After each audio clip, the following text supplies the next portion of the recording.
पिछले अगर मैं कुछ बहुत सालों के ट्रेंड में आई हम्म, यूपीएससी के रिजल्ट्स के अंदर मैं जो देख रहा हूँ, हम्म, वहाँ पे ऑल ऑफ सडन आप देखोगे कि जो हिंदी का जो रिजल्ट है वो ड्रॉप होता जा रहा है। बिल्कुल सर। उसका क्या कारण है कि जो हमारी मातृभाषा है या यूपीएससी के एग्जाम्स के अंदर लैंग्वेज एक बैरियर है कि इंग्लिश वाला है तो उसके रिजल्ट अच्छे आएंगे, या हिंदी वाला है तो उसके रिजल्ट वो होंगे। बिल्कुल क्यों ये ड्रॉप होता जा रहा है जबकि पहले तो ये हमारा हिंदी वाला काफ़ी अच्छे रिजल्ट था। बिल्कुल सर, बिल्कुल सर। नहीं, बहुत अच्छा सवाल आपने पूछा है। क्योंकि मैं एज ए टीचर बाइलिंगुअल रहा हूँ। मैं इंग्लिश मीडियम में पढ़ाता हूँ और हिंदी में पढ़ाता हूँ। और मैंने मुखर्जी नगर के और दिल्ली के जो है हिंदी माध्यम के कोचिंग इंस्टीट्यूट, इवन प्रयागराज में मैंने पढ़ाया है, लखनऊ में पढ़ाया है। अभी मैं इधर पटना में भी क्लासेस लेता हूँ, वहाँ स्टेट पीसीएस का, जहाँ मैं हिंदी में पढ़ाता भी हूँ। मैं हमेशा, जब भी मैं हिंदी माध्यम के बच्चों को मैं पढ़ाता रहा हूँ, मैं हमेशा ये बात को जताया है कि ये मसला हिंदी बनाम अंग्रेजी का नहीं है। ये बिल्कुल आप भूल जाओ कि ये इंग्लिश वर्सेस हिंदी का डिबेट नहीं है। ये पूरा का पूरा मसला जो है कंटेंट का है। और मैं हमेशा मानता हूँ कंटेंट इज़ द किंग। जैसे अभी एक है ना वो, एक अभी फिल्म आई है सुपर बॉयज़ ऑफ मालेगांव, कि जहाँ मालेगांव में फिल्म बनाते हैं ये सारे जो है। तो वहाँ पर एक डायलॉग है कि वो डिबेट डायरेक्टर और फिल्म स्क्रिप्ट राइटर जो है, तो स्क्रिप्ट राइटर का रोल बहुत पॉपुलर फिल्म स्टार है, विनीत कुमार सिंह ने निभाया है। तो वो यही डायलॉग बोलता है कि राइटर बाप होता है, ये चीज़ बोलता है। तो वही चीज़ मैं बोलता हूँ, कंटेंट बाप होता है। अगर आपका कंटेंट नहीं है, चाहे वो डिजिटल कंटेंट हो या फिजिकल कंटेंट हो, आप कुछ नहीं कर पाएंगे। तो सर इसमें इस छोटा सा हाँ, पॉइंट ऐड करूंगा। तो क्या हिंदी का कंटेंट या हिंदी का जो करेक्ट। क्लासेस हैं, जो एजुकेशन डिलीवर हो रहा है, क्या वो, जबकि हिंदी के इतने सारे अच्छे अच्छे बड़े बिल्कुल बड़े बिल्कुल बिल्कुल है, ट्रेनर टीचर हमें दिख रहे हैं, बिल्कुल क्या है, वो सही से कंटेंट डिलीवर नहीं हो रहा है बच्चों के बीच में? बिल्कुल। यही चीज़ है जो आपने योगेश जी ने सवाल पूछा और आपने पूछा। मैं हिंदी माध्यम के बच्चों को ये बात तो मैं बता, फिर दूसरा क्या पता कमी क्या है, रिजल्ट क्यों डिप करता जा रहा है, हर साल कम होता जा रहा है। उसके मैं दो तीन कारणों को बताऊंगा। पहला कारण क्या होता है कि बहुत सारे बच्चे जो तैयारी के लिए आते हैं वो ग्रामीण क्षेत्र से आते हैं, ये छोटे शहरों से आते हैं, जिन्हें पूरा हिंदी माध्यम में पढ़ाई किया, अंग्रेजी पढ़ा है, थोड़ा बहुत पता है, लेकिन पूरी तरह इंग्लिश नहीं मालूम है। जी। तो उनको दिक्कत आती है इंग्लिश का। तो वो है ना, इंग्लिश फोबिया है कि वो इंग्लिश के अखबार नहीं पढ़ना चाहेंगे, द हिंदू, इंडियन एक्सप्रेस या कोई भी मैगजीन जो है। उनको लगता है कि अरे नहीं, इंग्लिश नहीं हो पाएगा क्योंकि मुझे हिंदी ही आती है। तो एक कारण क्या है कि बच्चे जो है इंग्लिश कंटेंट से दूर हो जाते हैं।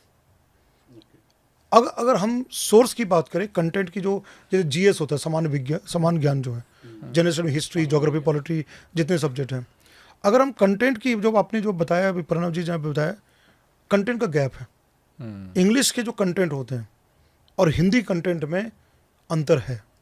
और ये मैं एकदम पूरे कन्विक्शन के साथ बोलता हूँ कि जो आप इंग्लिश मीडियम के कोई बुक पढ़ेंगे या इंग्लिश के न्यूज़पेपर का कंटेंट पढ़ेंगे, जैसे मैं आईएएस की तैयारी में द हिंदू पढ़ते हैं या इंडियन एक्सप्रेस पढ़ते हैं, उनके कंटेंट का जो लेवल होता है, इंटेलेक्चुअल लेवल या बाकी चीज़ें, और वो जो एग्ज़ाम ओरिएंटेड चीज़ें हों, वो हिंदी में नहीं मिल पाता है। हिंदी की आप जो भी अखबार उठा कर देखिए, खाली मसाला न्यूज़ होता है कि आज यहाँ मर्डर हो गया, आज यहाँ वो हो गया, यहाँ ये हो गया। वो यूपीएससी को टच नहीं करता है, या कोई भी ऐसे जो नौकरी है उसके अनुसार नहीं है। तो एक तो पहला तो चीज़ है इंग्लिश फोबिया है कि वो स्टूडेंट, हाँ, इंटरेस्ट नहीं लेना चाहते, अंग्रेजी नहीं पढ़ना चाहते हैं। उनको चाहिए कि वो कोई इंग्लिश में उसको ट्रांसलेट करके दे दे, अनुवाद करके हिंदी में दे दे, तो वो पढ़ लेंगे वहाँ पर। तो वो फोबिया बना हुआ है। दूसरा क्या है, जो कंटेंट का जो लेवल है कि वो गैप है, इंग्लिश से कंटेंट और हिंदी कंटेंट में गैप है। तो आजकल जो बहुत सारे कोचिंग संस्था क्या कर रहे हैं, बहुत से टीचर वही इंग्लिश को अनुवाद करके दे रहे हैं हिंदी में। चलिए, आपने वो भी कर दिया, बच्चों को वो भी दे दिया। फिर सवाल उठता है कि अगर चलो आपने हिंदी में अनुवाद करके इंग्लिश का वही लेवल कंटेंट दे भी दिया, तो फिर बच्चा रिजल्ट क्यों नहीं ला रहा? तो दूसरा जो फैक्टर जो मैं बताना चाह रहा हूँ वो है टीचर्स का। मैं इसमें भी एक फिल्म के बारे में जिक्र करूँगा। एक बहुत ही अच्छी मूवी है, आप लोगों ने देखा भी होगा, रानी मुखर्जी की फिल्म है ना, हिचकी, है ना, वो हिचकी फिल्म है। वो स्कूल एजुकेशन पे है कि वहाँ पर झुग्गी झोपड़ी के बच्चे और जो होता है ना अच्छे परिवार से आने वाले बच्चों के बीच का वहाँ पर दिखाया। बहुत अच्छी फिल्म है, हिचकी फिल्म है। उसमें एक डायलॉग है, डायलॉग ये है, there is no good student और bad student, there is good teacher और बैड टीचर। और ये बात मैं मानता हूँ, हम्म, स्टूडेंट गुड या बैड नहीं होता, टीचर गुड या बैड होता है। अगर टीचर गुड है तो स्टूडेंट भी गुड होगा, टीचर अगर बैड है तो स्टूडेंट भी बैड होगा। अल्टीमेटली स्टूडेंट एक बच्चा होता है ना, उसको कौन सिखा रहा है, चाहे वो हम स्कूल की बात करें, क्लास 1 2 3 10th की बात करें, 11 12 की बात करें या कॉलेज की बात, वो टीचर्स हैं, प्रोफेसर्स हैं, गुरु हैं। और गुरु ही उस लायक नहीं होगा तो हम उस बच्चे को कहाँ हम ले जा पाएंगे हम।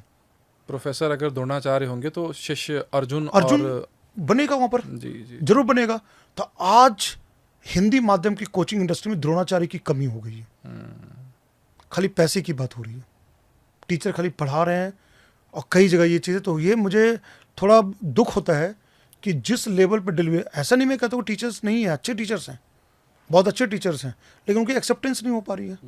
एक अब उसका गैप भी है। हाँ, एक कॉन्ट्राडिक्टरी, इसी के बिल्कुल हाँ। ऑपोजिट एक कॉन्ट्राडिक्टरी क्वेश्चन है मेरा, कि जो हिंदी स्पीकिंग बेल्ट है, जैसे हम लोग बात करते हैं बिहार की बात करते हैं, या फिर उत्तर प्रदेश की बात बिल्कुल। करते हैं, दिल्ली की बात करते हैं, या की आसपास बिल्कुल। के एरियाज की नॉर्थ बात की करते हैं, हाँ, जी, इनका रिजल्ट इस बार के जो रिजल्ट आया है उसमें काफ़ी अच्छा रिजल्ट, इवन बिहार, मैं बिहार से हूँ तो मैंने देखे, बिल्कुल बिल्कुल। मैं बिलोंग कर पाया उस चीज़ से, तो मैंने देखा बिल्कुल। बहुत सारे एस्पिरेंट्स ने इस बार यूपीएससी, बट वो हिंदी स्पीकिंग तो इंग्लिश नहीं है। मीडियम से ही, हाँ। तो ये कैसे ट्रांसफॉर्मेशन आया? बिल्कुल मैं बिल्कुल। सर इसके अंदर एक चीज और ऐड करूंगा कि हमने इंग्लिश और हिंदी का तो एक वर्कआउट कर लिया, क्या जो रीजनल है, साउथ, नॉर्थ, बिल्कुल। वेस्ट, ये सब भी मैटर करता है। क्यों सिर्फ नॉर्थ साइड के अंदर, या मैं स्पेशली बोलूँ कि तो क्यों सिर्फ बिहार से ही हम लोग बहुत ज़्यादा आईएएस या आईपीएस या अधिकारी लोगों को देखते हैं, हम लोगों को वो साउथ साइड से, जबकि वहाँ का या west side से नहीं आ पाते। जबकि वहाँ का हिंदी का डिक्लाइन हाँ। हुआ है,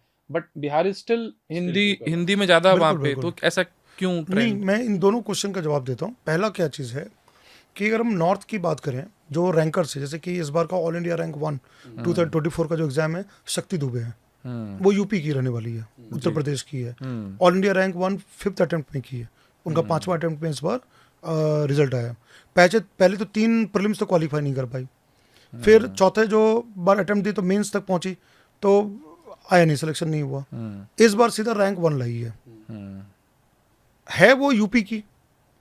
और भी है, अगर हम बाकी रैंक देखें टॉप 10 में, तो वो सब मतलब यूपी बिहार से आपको, क्यों टॉप 10 की बात नहीं है, हम टॉप 50 100 की बात करें तो बच्चे हैं। लेकिन ये वो हैं जो इंग्लिश मीडियम पढ़ाई करके हैं, यानी कि इनकी स्कूलिंग इंग्लिश मीडियम में हुई है, जो है ना, उन्होंने इंग्लिश मीडियम में। और हिंदी में जो टॉप भी कर रहा है, वो लोग वैसे विद्यार्थी है, हो सकता है कि उन्होंने 10th तक हिंदी में पढ़ाई की हो, लेकिन कॉलेज जाके वो इंग्लिश में किया। जैसे मान लीजिए कुछ लोग आईआईटी चले गए, जैसे आपको पता है अब आजकल आईआईटी वगैरह में भी जो बिहार यूपी के आते हैं, बहुत सारे बच्चे आते हैं। अब उन्होंने हो सकता है कि स्कूली शिक्षा हिंदी में किया, लेकिन जैसे ही वो कॉलेज पहुंचा तो वहाँ तो सारे इंग्लिश में, इंजीनियरिंग की पढ़ाई इंग्लिश में, तो धीरे धीरे उनकी इंग्लिश अच्छी होती गई। या जिन हिंदी माध्यम के बच्चों को ये पता चला कि नहीं भाई, हम बिना इंग्लिश पढ़े मेरा सिलेक्शन नहीं होगा, और उन्होंने इंग्लिश में थोड़ा बहुत मेहनत करना चालू किया, इंग्लिश के कंटेंट पढ़ना चालू कर दिया, उनके रिजल्ट आ गए। तो कहने का मतलब ये है कि यूपी बिहार आज भी डोमिनेट कर रहा है। नॉर्थ यानी एमपी, राजस्थान, यूपी, बिहार, ये जितने स्टेट्स हैं आज भी डोमिनेट कर रहे हैं रैंक्स में। उनका एक रीज़न वही है कि लैंग्वेज वाला, जो आपने बताया इंग्लिश का, कि इंग्लिश में वो लोग हैं, और वैसे एजुकेशन बैकग्राउंड से भी आ रहे हैं, उनको वैसा सपोर्ट सिस्टम मिल रखा है, वैसा इन्वायरमेंट मिल चुका है उनको। और वो क्या कर रहे हैं, उनको जो गाइड करने वाले जो इंग्लिश मीडियम के टीचर्स रहे हैं, वो यूपीएससी की उनकी अच्छी पकड़ है, तो अच्छे से यूपीएससी की गाइड भी करते हैं, कि बताते देखो यूपीएससी का पैटर्न अभी ये चल रहा है, ऐसा तैयारी करो।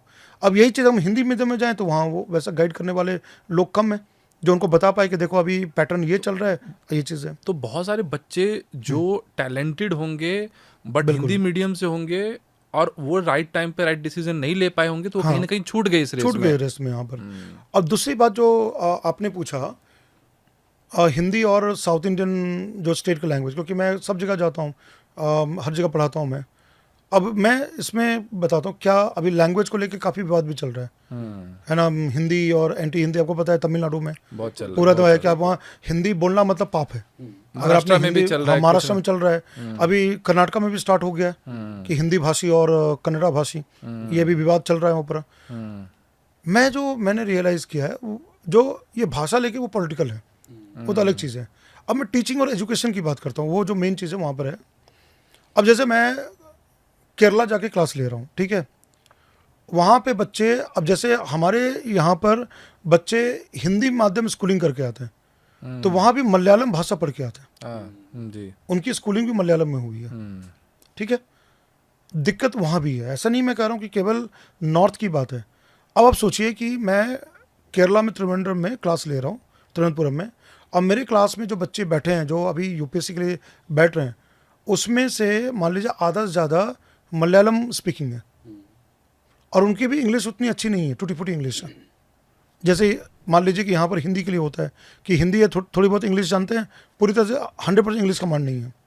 तो ये दिक्कत वहाँ भी आता है, क्योंकि जो प्योरली मलयालम बैकग्राउंड का है वो भी पीछे रह जा रहे हैं, या पूरी तरह जो कन्नड़ा वाले हैं वो पीछे रह जा रहे हैं, पूरी तरह तमिल भाषा वाले वो पीछे रह जाए। मैं कहने का मतलब ये केवल हिंदी भाषा के लेकर प्रॉब्लम नहीं है, भारत के जितने भी क्षेत्रीय रीजनल भाषा हैं, सब में जो बच्चे जिन्होंने अपनी शुरुआती शिक्षा अपने वर्नाकुलर लैंग्वेज जो है अपने वहाँ पे की है, उनको दिक्कत आ रही है यूपीएससी में, और उनके रिजल्ट नहीं आ रहे। अब वहीं पर जिन्होंने इंग्लिश मीडियम स्कूल में पढ़ रखा है, इंग्लिश मीडियम कॉलेज में पढ़ रखा है, या जिनकी इंग्लिश का बैकग्राउंड रहा है, वो अच्छा कर ले रहा है। लेकिन मैं इसमें दूसरा पॉइंट ऐड करता हूँ। मैंने ये भी अनुभव किया है कि अब देखिए, हम लोग इधर नॉर्थ में हिंदी में, हम घर में ज़्यादातर बातचीत भी बच्चों से हिंदी में ही करते हैं। हम इंग्लिश को वो नहीं करते हैं। हिंदी हमारी मातृभाषा है, ठीक है, उसके लिए कोई डाउट नहीं है, हम उसके सम्मान करते हैं हम लोग, कोई डाउट नहीं। अब दिक्कत क्या आती है, अगर आप केरला जाएं या तमिलनाडु जाएं, कर्नाटका जाएं, तो वहाँ के पेरेंट्स एजुकेटेड हैं, उनका लिटरेसी रेट बहुत ज़्यादा है, तो बच्चों को इनकलकेट करते हैं कि बेटा आपको मलयालम में मलयालम बाद इंग्लिश भी बात करते हैं, तो उनको रीडिंग और अंडरस्टैंडिंग इंग्लिश पता होता है। मतलब वो बहुत बड़ा गैप नहीं है, राइट। क्योंकि उनका फैमिली सिस्टम या जो सोसाइटल सिस्टम है वो इस तरह से है कि उनको इंग्लिश मालूम होता है, वो इंग्लिश में बात भी कर लेंगे, आपसे समझ भी लेंगे।